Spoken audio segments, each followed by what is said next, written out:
সরকারের আইন কারণ রীতিনীতির মধ্যে থেকে যতটুকু সম্ভব হয়েছে আমরা চেষ্টা করেছি সেটি।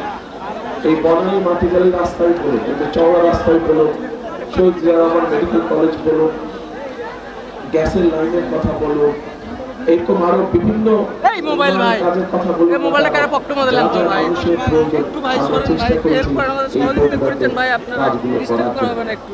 বগুড়াটি ছিল আমার কাছে একটি মডেল জেলার মতো।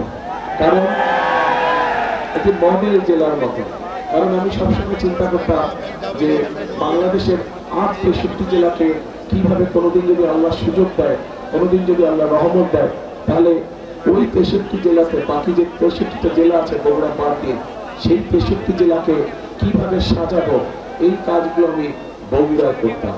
যে বেসিক মানুষের একটি জেলার মৌলিক যে প্রয়োজনগুলো, সেই মৌলিক প্রয়োজনগুলো ধীরে ধীরে আমরা বগুড়ায় তৈরি করেছিলাম।